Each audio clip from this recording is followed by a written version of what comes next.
I'm hopeful, regardless of the outcome. Boost the positive energy without one. Sorry about the jab, I'm on a holy field. I'm bearing fruit, but demons try to eat them like Yoshi meals. I pissed them off the Batman like Falcone deals. Jungle full of predators, I know how Mowgli feels. So I got the fire, refuse to live in fear. I can spot suppliers, eating fresh shrubs. Call me privately. Oh yeah, welcome to episode 231 of the Permaculture Pimpcast, where PIMP stands for Permaculture is my passion. The only Pimpcast on planet Earth where we discuss permaculture, preparedness, and practical living, and on occasion, sometimes even the paranormal. Now, this is going to be one of those rare live broadcasts because typically, hey, folks, I'm going to tell you right off the bat, go in there right off the bat, hit the thumbs up to tell everybody at YouTube to go ahead and start suppressing us, because that's typically what happens, especially when I have a subversive one like I'm going to have on today. So this episode, as always, brought to you by Hickory Ridge Soap from TwoOldCrowsHomestead.com. Turn that simp into a pimp. Bam! Heaven's Harvest, 10% off with promo code PERMA. Remember, handle all your preparedness needs yourself.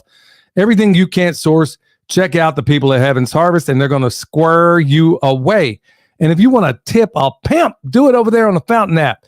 You can listen to all your podcasts over there, even triple up the speed if you like.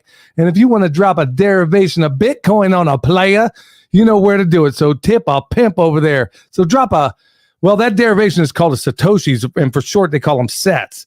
So, you know, as I always say, drop a SAT on a PIMP. This episode also brought to you by Redemption Shield. Guess what? For all those watching, I'm going to prove it because usually you're listening to the audio format. I'm going to put them up here. Bam! These bare feet are sitting on a Redemption Shield mat right now because I stayed grounded. Look, y'all, I ain't just G'd up from the feet up. I'm grounded all the way up, and I do it as often as I possibly can because right now in this studio, I'm getting Kentucky Fried by this Pimpcast sign behind me. Also, all the computer equipment that's in here, well, you know, hey, the only way to make it work for me is to stay constantly grounded, and that's why I use Redemption Shield. I reached out to a number of companies out there, and they were the only ones that said, hey, test this stuff. Let us know if it doesn't work out. Bam, we'll set things right. So, as always, y'all, no company reaches out to me. I reach out to them, and because I know that they're squared away. Speaking of companies that are squared away, look, I'd be absolutely positively remiss if I didn't point out Redemption Shield. Yeah, the guy I'm going to talk to today might have a little affiliation with him. Redemption Shield, y'all. I've been a journeyman electrician, IBEW trained for 27 years, and I've installed transient voltage surge suppressors all over this country, every kind of manufacturing warehouse you can think of, and there isn't even a close second to Redemption Shield.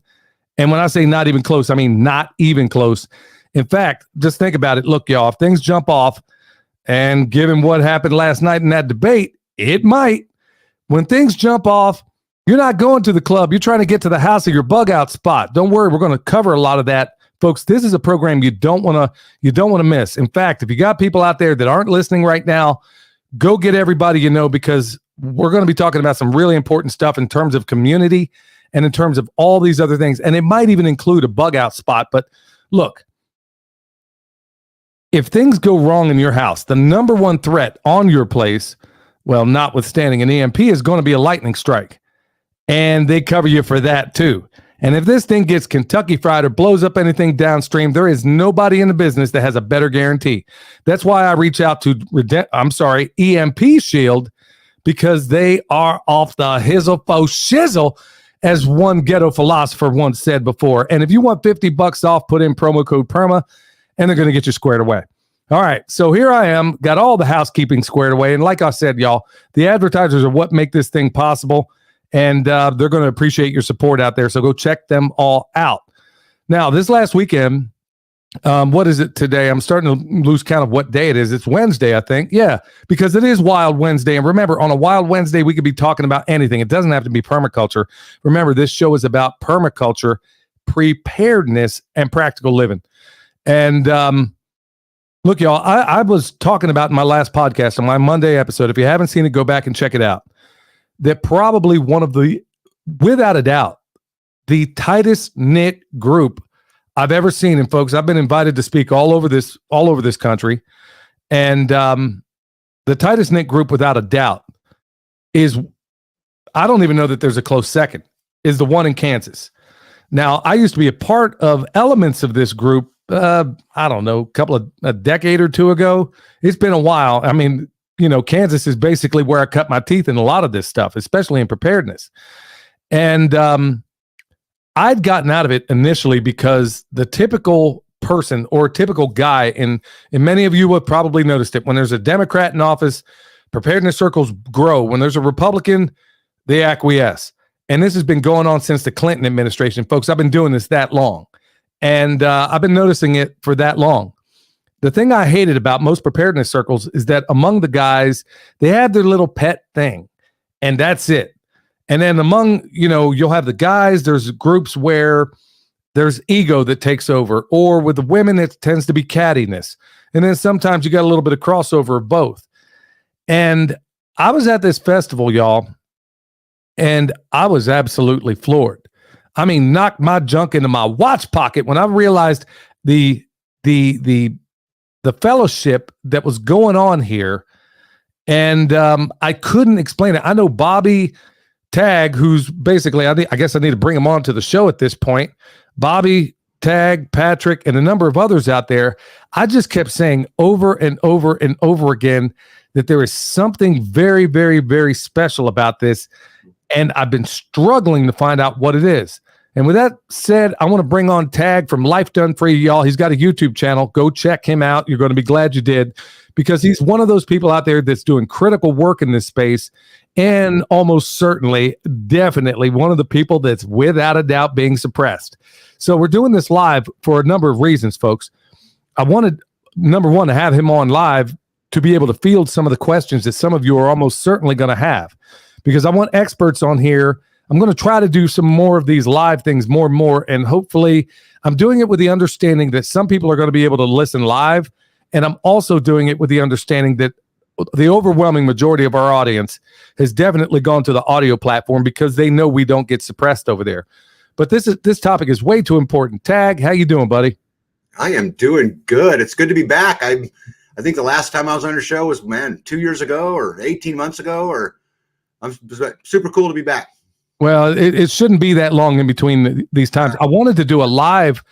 There wasn't the opportunity to do it out there. I wanted to do an interview out there with you, but it's better that I think that we do it. I think it worked out better this way because we can field some live questions for the people that are almost certainly going to have questions out there. But let me just start right out of the gates for all the people that don't know you, because like you said, it's been a minute since we've been on live together. But it's also been a minute since we also did the podcast. So why don't you give a synopsis of, a little bit about your background, and folks, you pay attention because you're going to be glad you did. I mean, we're going to be getting into some stuff, and he's going to give you the cheat code to how they do what they do back there. But a little bit about you, bro. Yeah. So I'm a recovering financial executive. I spent my life in finance, working in financial holding companies till 2020. And I'll make this story short because a lot of you guys have heard it. They tried to get me to mandate the vaccine for all the people, my employees. I refused, lost my career, decided I was going to go homestead and get off grid, and, took my money out of the market and put my money where my mouth was and got off grid. And, we started focusing in on community and have built an amazing community, as Billy was talking about before. And it's, it's so fascinating when you bring so many successful people together in one environment, the things that you get to accomplish when people are willing to put the small petty things aside. And I think Billy mentioned earlier, that our community is special. And I think there's a lot of things that make it special, but I think one of the big ones is that everybody understands that the world's a mess, and everybody understands to let the little things go, and that the collective together, if we work hard together, not only can we live freer, but we can also control legislation. We can also control who's on the school boards. We can also control who's on the county commissioners. We can also control so many things if we just put the differences beside us and strive together as one unit. And which is exactly the opposite of what the system wants you to do, right? The system wants us divided. They want us to hate each other along color lines, along Republican and Democrat lines, men and women lines. But we're bucking that entire system here in Kansas, and it's working really, really well. Yeah, I mean, as far as this whole division and all of that sort of thing, the only racist comment for anybody that's even curious. Look, I might have been the only person that wasn't a pale skin out there. Actually, there was one other, and the only racist comment that came out of anybody came out of me. And In fact, for the record out there, yeah, I'll own it. Racist, rational, and constitutionally inspired, sensible thinker. That's what a real racist is these days. Maybe that ought to be in a hat or a shirt one of these days. But yeah, in fact, I made an off-color joke, and people I think were afraid to laugh. We were processing chickens, Darren and I said, yeah, I don't know how it came out, but I said, yeah, I just have a genetic predisposition to like fried chicken. So, hey, that was the only thing out there. So for anybody out there that's thinking, there are color barriers and all this nonsense, that's absurd. And we can't be divided by this garbage. Even all the other things that exist out there, or at least they try to make us think exist out there. Tag, let's go into, we can take this basically anywhere you go, but I want to talk briefly about, maybe you can help me out here, bro. I mean, to a certain extent, I make my living. I used to be a talk radio host at KMBZ in Kansas City for a while. And man, it is a struggle like you would not believe to be in a position to not adequately describe what and how and what for regarding any topic. What do you think? I'm just going to cut to the chase right off the bat. What is it about that group in Kansas that fosters such a community that is unlike anything else I've ever seen? I mean, like I said, there's not even a close second. I mean, What is it? Yeah. Well, I think there's a lot of things that make it go that way, but I think there's some building blocks that certainly help it. I mentioned earlier about how we've all kind of just put our egos aside so that we can go build the town that we set out to build, which was ultimately, our goal. But I think there's some other really important things. And, I've watched a lot of communities come and go, and I've been part of other communities that didn't work out. And the reason why they didn't work out really came down, after a lot of reflection, came down to one issue. And that was that those other communities, everyone was piling up on somebody else's land. Everyone else was going to some other place, some intentional community. And so when we decided to build the community here, the building block that we built it on was an intentional neighborhood instead of an intentional community. Let me explain what that means. So I own my own land. I am sovereign on my own land. Nobody tells me what to do on my own land. I follow my own rules on my own land, as does every other homesteader here. What started out as just 2 farms has now blossomed into over 1,200 acres.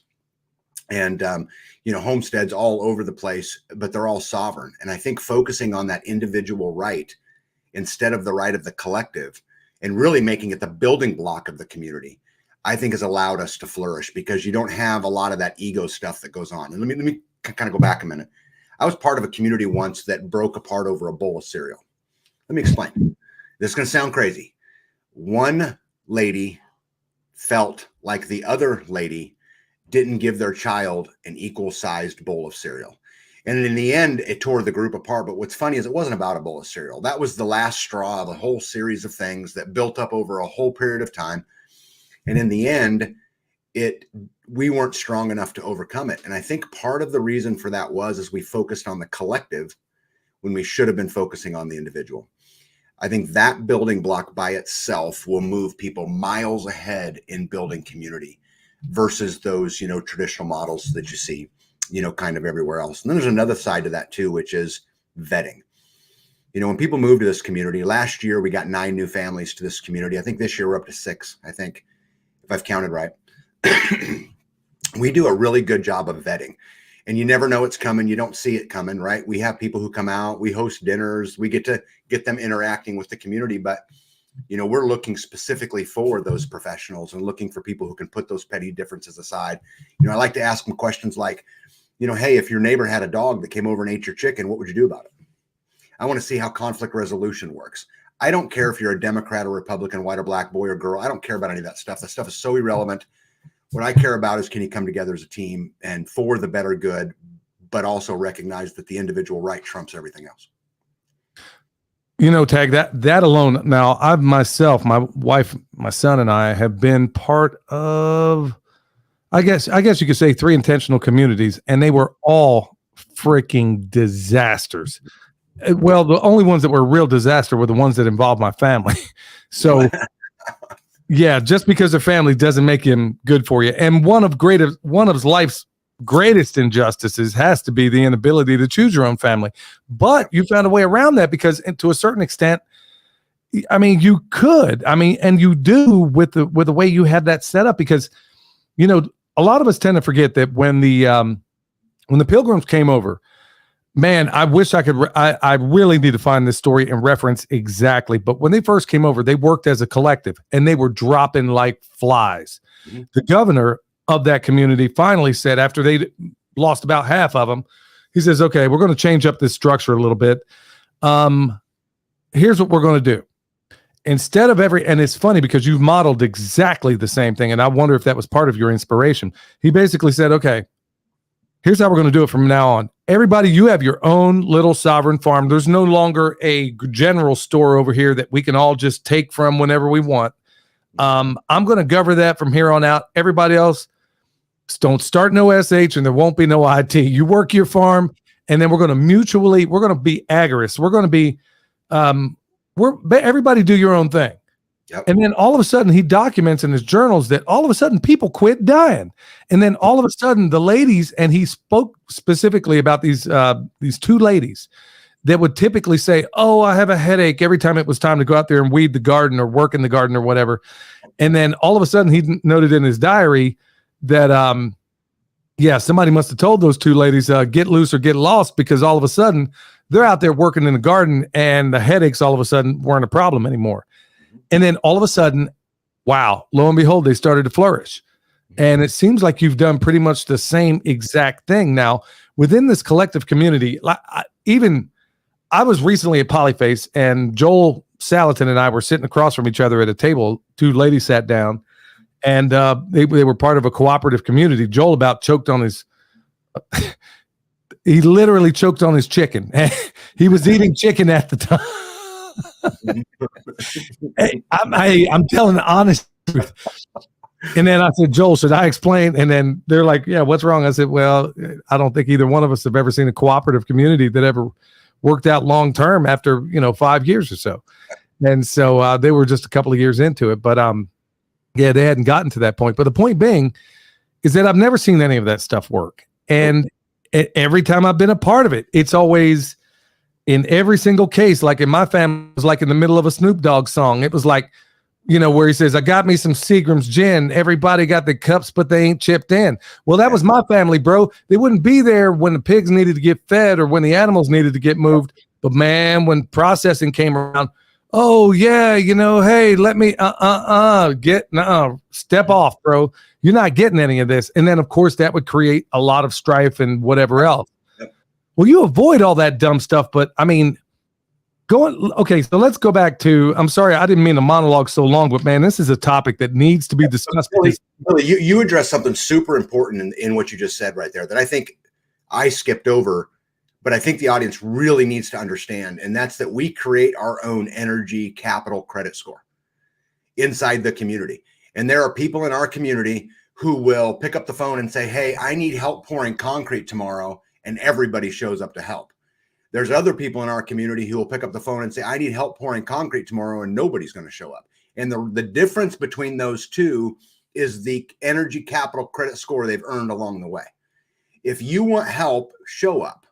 If you want your decision heard, be involved. And then, of course, don't be a dick. And if you accomplish those things, you'll build a great reputation inside the community. I can get help anytime I want help, but it's because, well, today, when I get done with you today, Billy, I'm going to another farm to inspect his plumbing to make sure before we pour concrete on Monday that everything's the way that it's supposed to be. If you do that, it works out. So the solution to your problem of nobody shows up to the pig, that's fine. Then no one's going to come help you. It works itself out. I don't have to manage it. I don't have to govern it. There don't need to be any governance, right? We build our own credit score. Yeah, but it only works out. It does not work out in a collective. It only works out if we all have our own little fiefdom.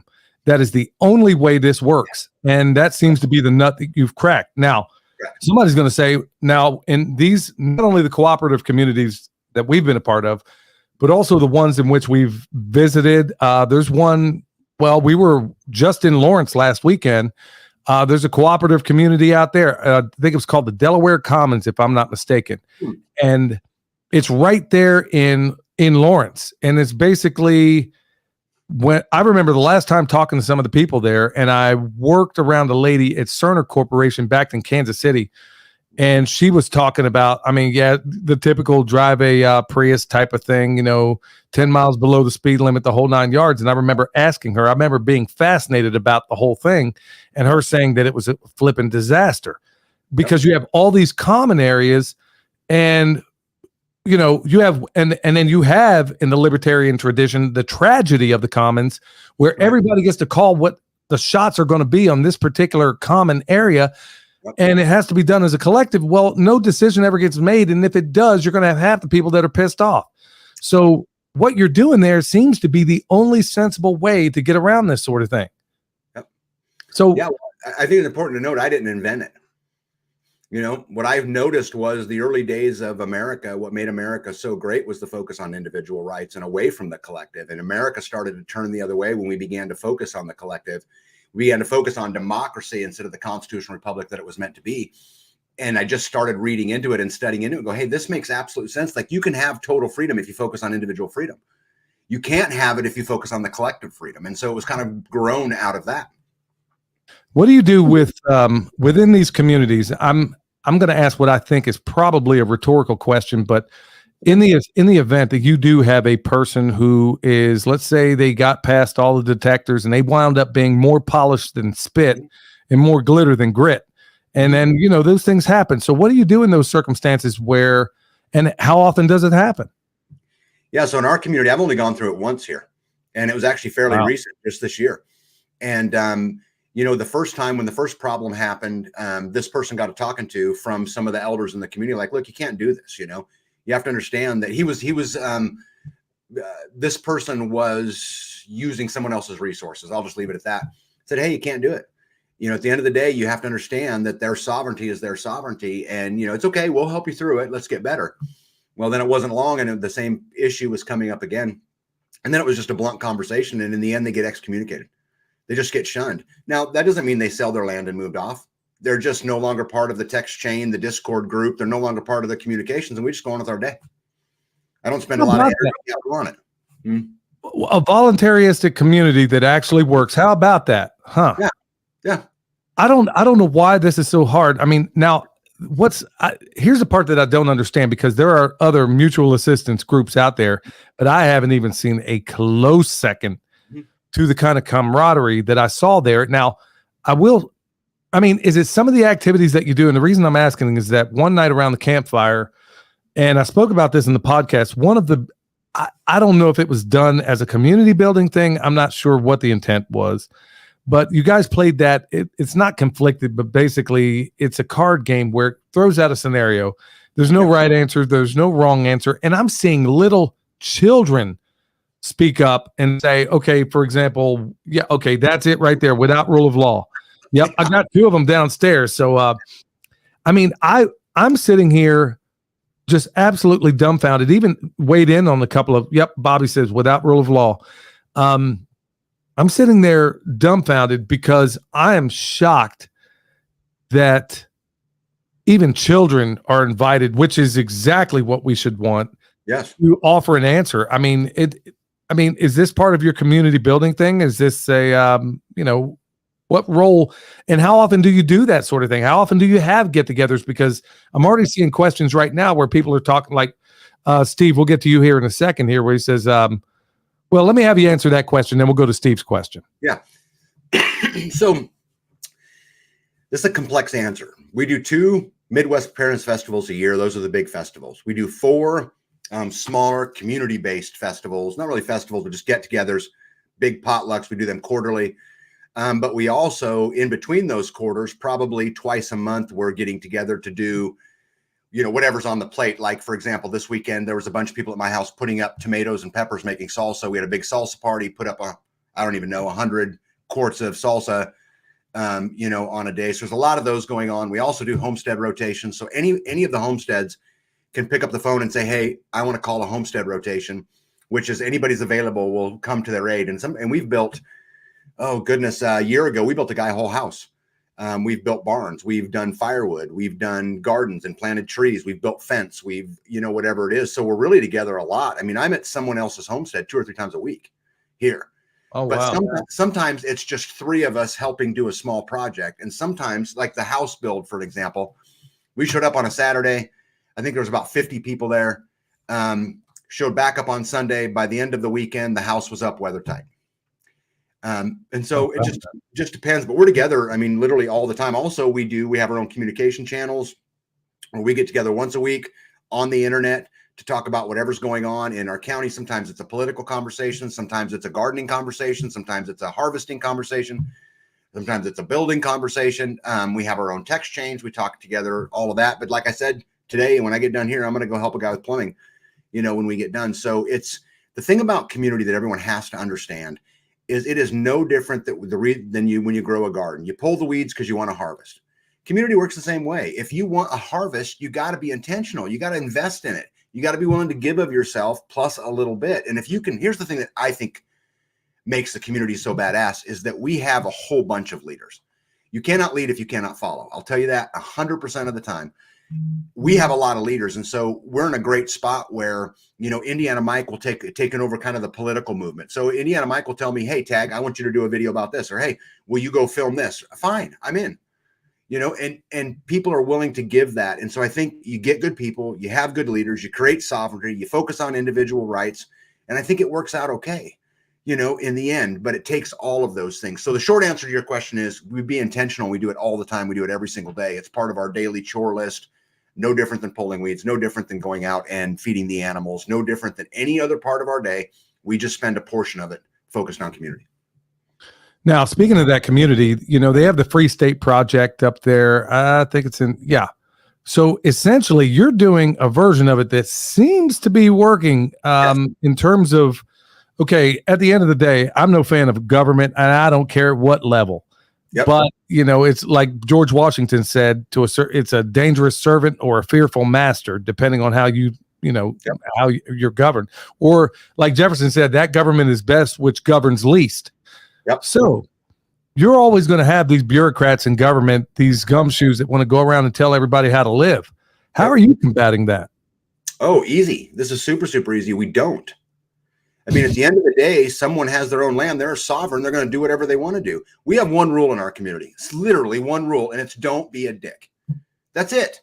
We don't need anything else. You do what you want to do on your land. Grow what you want to grow. Now, if you want to get together with 5 other homesteads and work on a rotation where you're growing beans and they're growing carrots and they're growing potatoes, rock on. But there's nobody there to enforce those things, nor will we enforce those things, nor will we even go down that road. I guess what I'm getting at is that is the intent to get enough people in one location or in the same county or whatever to where you could enact change that benefits the community, and at the end of the day, like your hat says, to make you even more of a free man, where let's say right now there's some idiotic ordinance that says you have to do A, B, and C with a septic, and you all know that it's absurd. I mean, are you able to get enough people together to okay, so let me just throw that over to you. Yeah. So we're already doing it, Billy. We're already doing it. And now I would love to be twice the size, because at twice the size, I can completely control the political narrative. But where we're at now, I mean, we just recently went through a whole series of event with Land and Planning Division at my county courthouse. And they were wanting to change a bunch of laws and make it harder to live the life that we want to live. We packed the place and they backed off. We actually effectively changed the policies in my county to allow temporary dwellings, to allow, tiny houses, shipping containers, those kind of things, because we went after them and took it to them. I now videotape every government, not just me, but a lot of our community. Every single meeting they have is videotaped and then put on YouTube on a whole nother channel called Northeast Kansas Open Government. And we do it on purpose. And we hold our elected representatives, we hold them accountable. We're at every single meeting, one of us to videotape. So it's going on now. We're making changes now. No, we're not winning all of them. They just raised taxes in my county, even though everybody hated it. We packed that house full and they still did what they wanted to do anyway, but that's okay because it ain't over. But we're doing it now. Yeah, but what's blowing my mind is at your event, there were people moving there. Now, this is why I'm saying this is so incredibly special. What y'all have going on there is that Kansas is not known for a destination location for most people.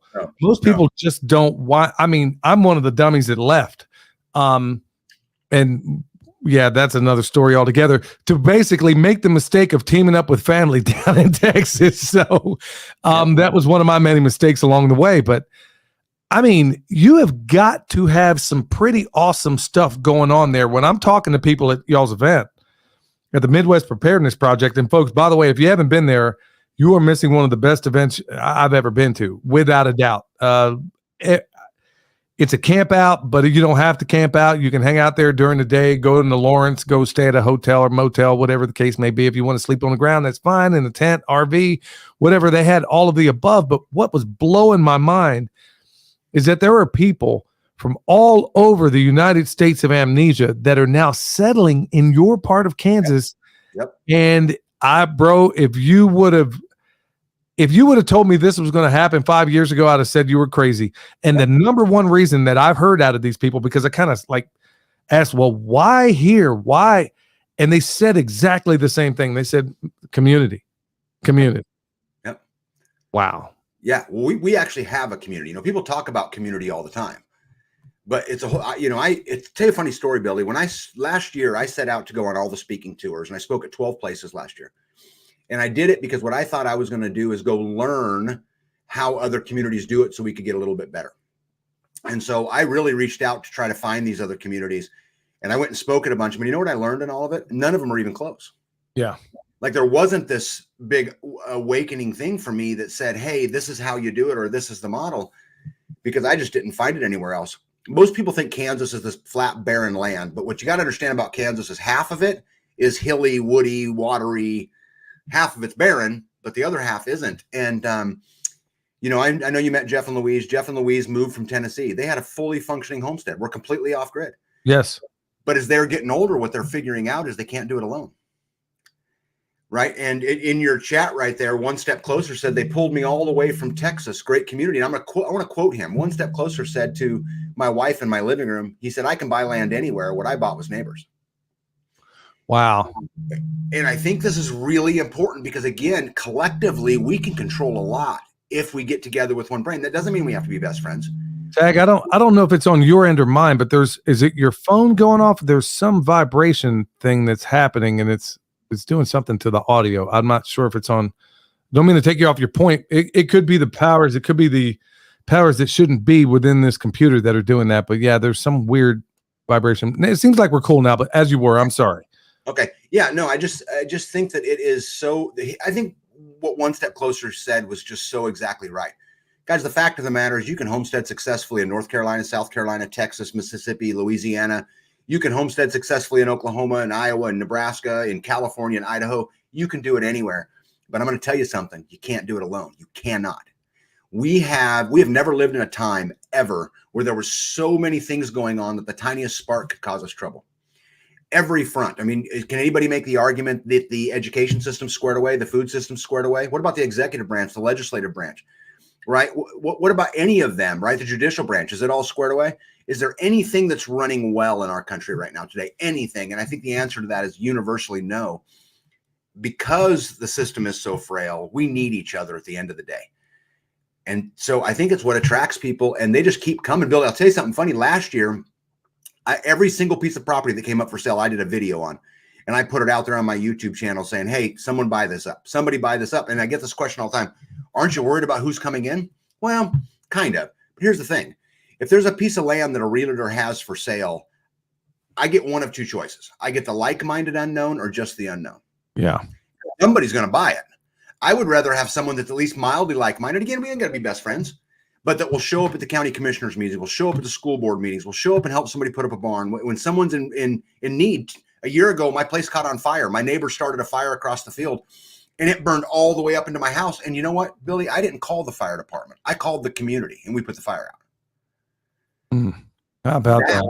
Is community. You know what else I noticed in your community that I have, that there were so many different things, is that there was not a single skill set that was neglected. And I'm talking all the way from, and folks, this is at a camp out where I'm meeting these folks, everybody from a doctor who just floored me with the information that was being presented.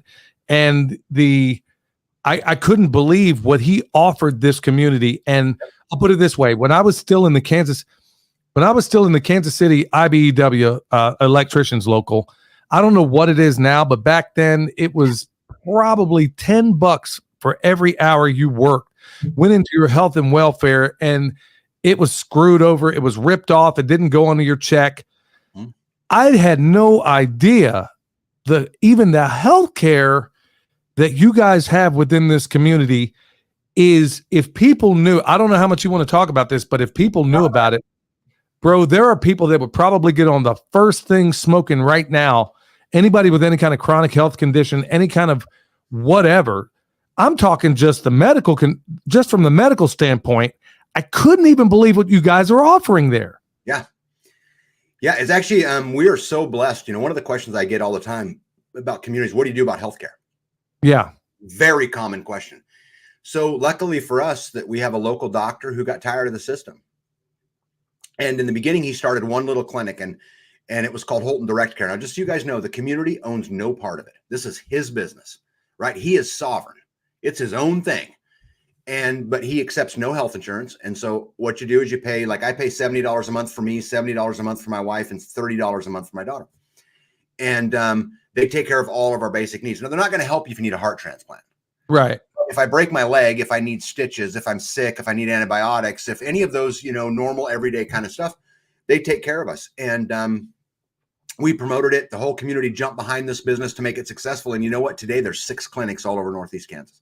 That's what blows my mind is that nobody needs regular insurance for chronic conditions. You need insurance for catastrophic care. Yeah. When you have a system like that, you know how much I could save just on my insurance if I were still in that system. I'm no longer in that system, but if I were, if all I had to do was worry about catastrophic care, like you said, okay, you got hit by a bus, you got a broken leg, you got a bullet wound or whatever the case. Never mind. I'm sure there's a lot of guys in that community that could sew me up if I had a bullet. Oh yeah. In me. But the point being is that just in that thing alone where you are being robbed, like I said, that was it's probably up to $20 an hour that goes into that health and welfare fund that could have been put into my pocket if I'm working in a system like that, which means now all of a sudden, if you're a person that's going to your 9 to 5 and that's what you do every day, well, guess what? You need a whole lot less if you're not giving half of it away into an insurance system that you have no intention of using unless there is a catastrophic accident. But it was not just that. When I heard that system alone, bro, I was like, man, I could do an entire show on this alone. And then because it was a system that I was trying to set up in Kansas City when I was still there. Of course, you couldn't get the collective to see the sense in it. Right. But it wasn't just that. It was like every single, let's say from the physician all the way down from plumbers to carpenters to military, you name it. Name a career, an essential career, even not what some people will call non-essential in the United States of Amnesia. And there was not a single box you guys didn't cover multiple times. And then what's beauty is that you cross-train one another. Yep. We spent a lot of time doing that. I told you the story about the guy we built the house for. He's a good carpenter today. He didn't know anything about going into it. And enough with us who do it a lot, now he's out there building all of his own things. I mean, I know right now he's siding that very house on his own with no help. I've got, as I mentioned before, I'm going to go help a guy with plumbing today who has never had any concrete experience. We've poured a few pours now, and all of a sudden he's becoming very competent in how to do a footing or, how to pour a slab. But this is what makes communities so special. We don't need the outside world. We just don't need them. We can take care of it for ourselves.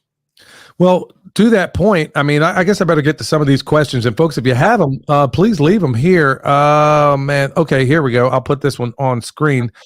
But I want to also expand it a little bit. Hi, Billy. Great show. I'm trying to start a homestead in the Finger Lakes of New York. Okay, I know of a community up there, and it just happens to be a cooperative community right there in the Finger Lakes. And I had a little bit of association with them. And there's a reason they're not on this podcast right now. You dig what I'm saying? But it depends on what you're tagged. For the people out there that are thinking, okay, you know what? Just emerged from the matrix, or I just extricated myself from the bottom of Plato's cave, and I now realize that those shadows on the wall weren't legit.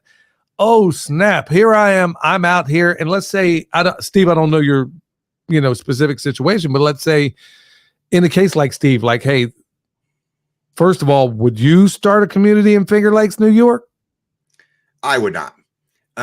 I kind of have, and I don't want to totally derail this conversation, but when we picked our land where we live now, the first thing we did was a threat and needs analysis. And one of the big things on my threat analysis was how many people could get to me in a tank of gas.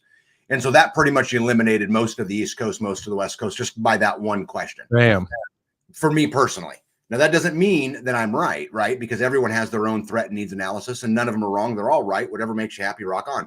Personally, I would not, because I just don't want the number of people. However, there's a lot of ways to go about doing it. And Billy, if you want at some point in time in this podcast, I'd be happy to talk about some of the basic things we could do to build community from the beginning. I mean, I did it. I know. Well, let's absolutely get to that. But the thing with Steve, I'm just going to tag kind of hit on some of what I was talking about there too. There's a thing with population density, and when you're in I know a guy that I won't go into any detail, but he had a decent location in Ohio. Yep. And after that derailment, the train derailment, he ended up situating himself just outside of New York. Now, best decision in the world, I would have taken my chances back there with that Ohio disaster than be that close to New York City. Yeah. So no, I mean, there's a book everybody ought to read. It's called Strategic Relocation by Joel Scouse, and there's a number of others out there as well. But yeah, hey, Tag, I'll tell you what, why don't we go ahead and do that very same thing? Why don't you go ahead and because clearly a lot of people are going to want to know that the basics from the ground up. Mm-hmm. So let's just say, hey, I'm new to this. What are the do's, don'ts? How do we get it going?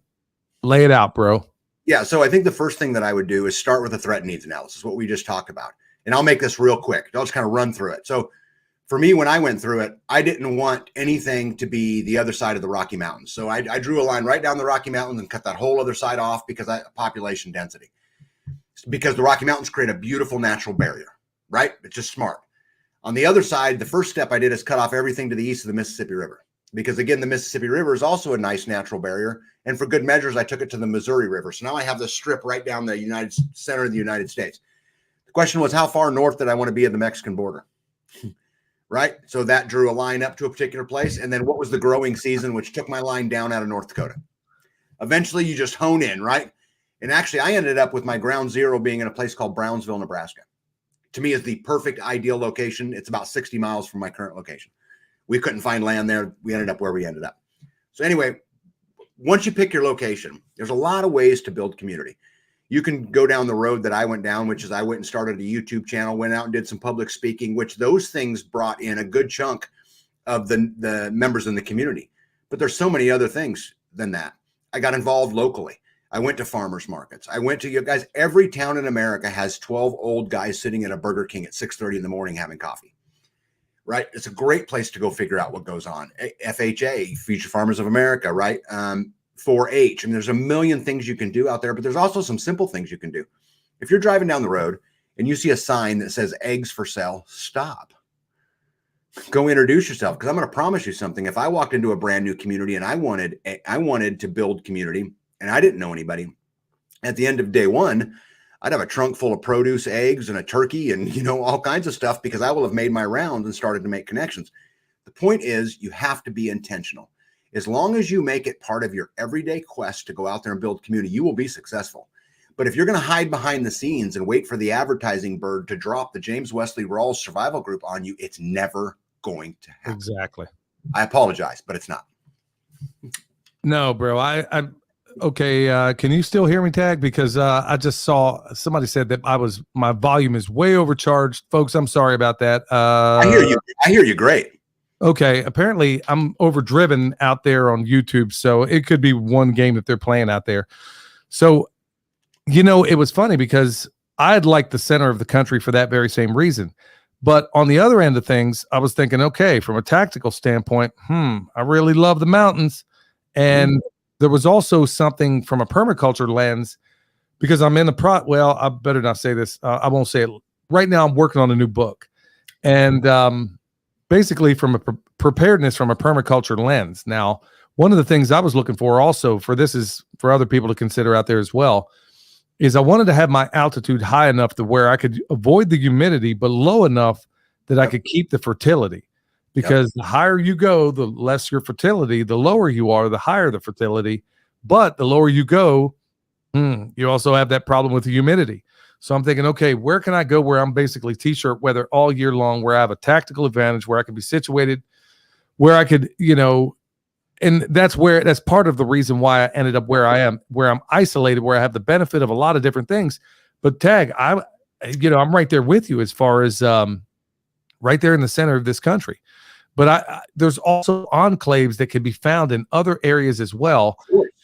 At the end of the day, I'm actually going to go to a couple of local preparedness groups out there. And the only thing I'm seeing, I think one of the big differences that I see in you guys' group that I don't see in other groups is, and then honestly, that I didn't see in the preparedness groups when I still lived near the Kansas City area, is that the one big thing that you guys add that I don't think everybody else does is I forgot what you called it, but it's basically they would have their monthly meetings and it was basically a show and tell, or for a guy to go stick out his wanker and brag about his latest toy or whatever else. And I was like, okay, so you got a year's worth of food put back, bro. What do you do on day 366?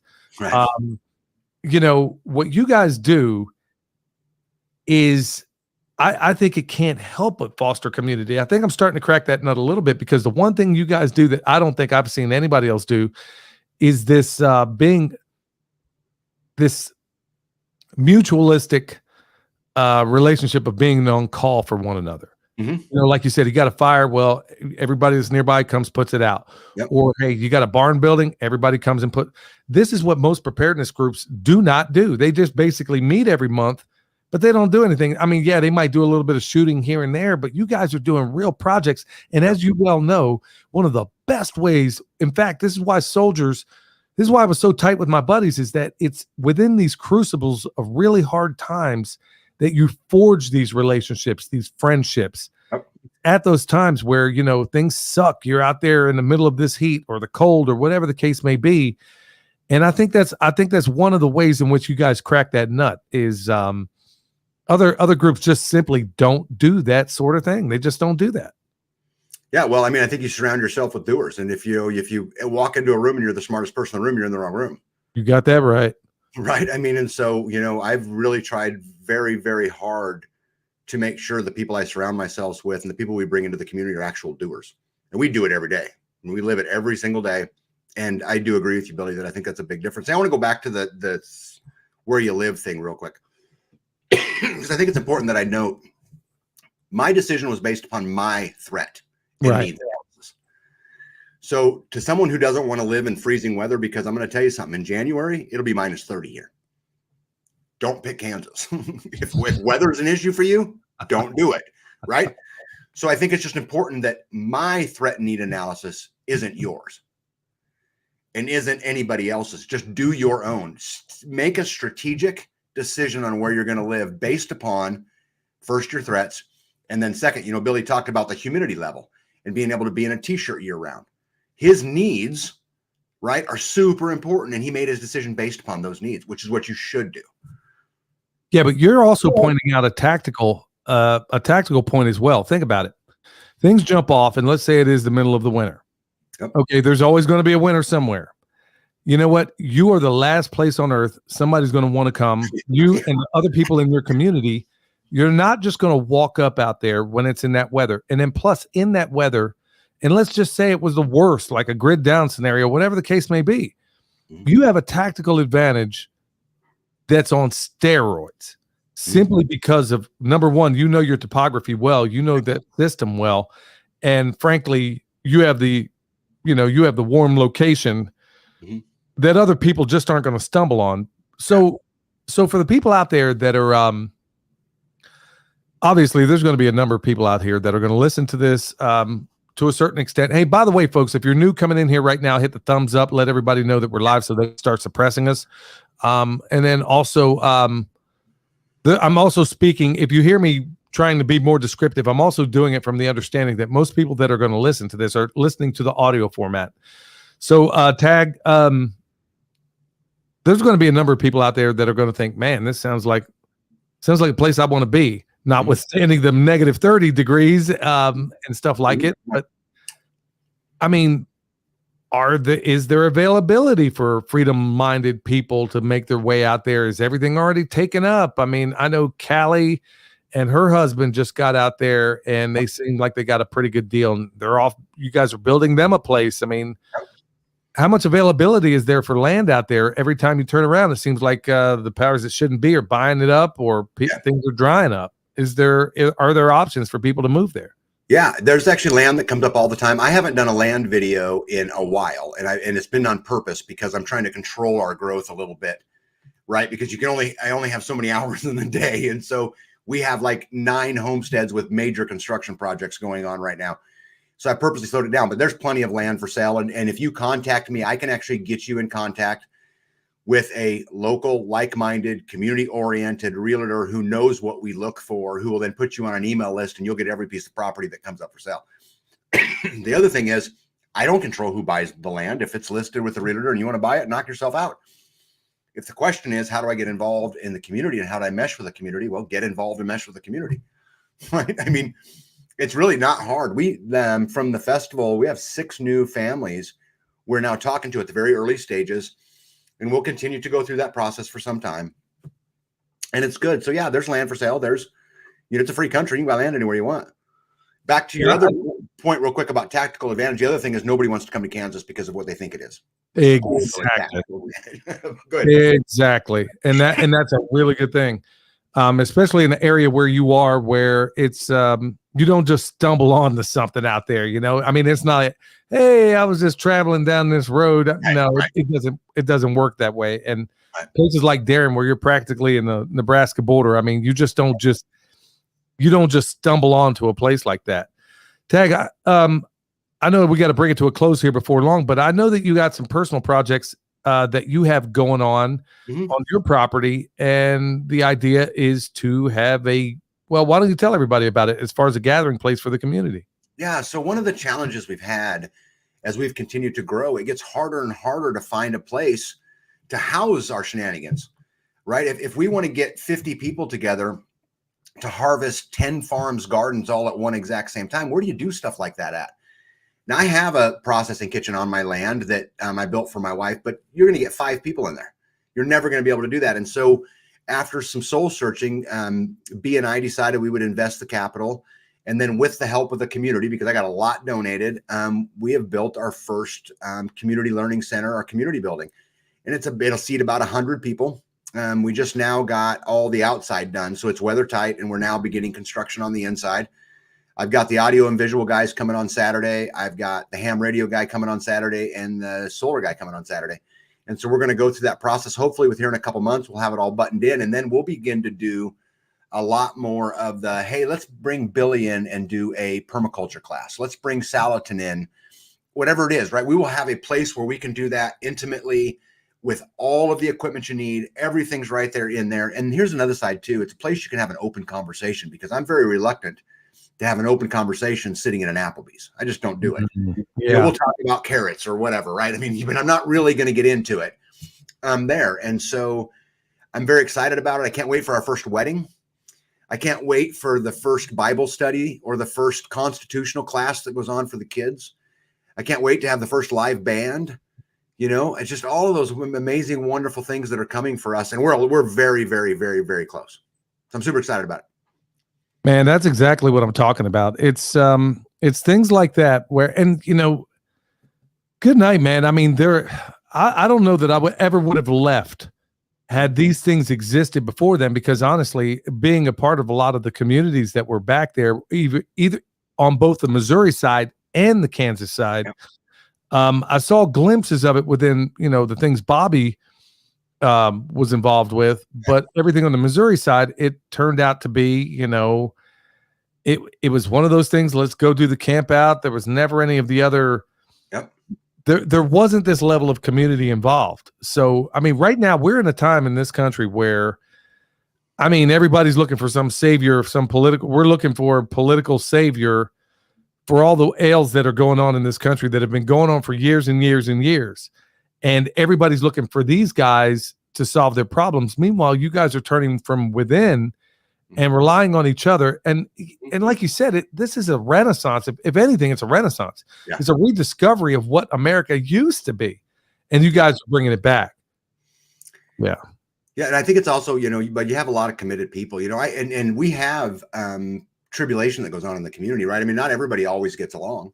And I have people all the time, Billy, come to me and say, "Hey, I'm upset at Susie because X." And I always ask them the same question: did you do your part plus a little bit?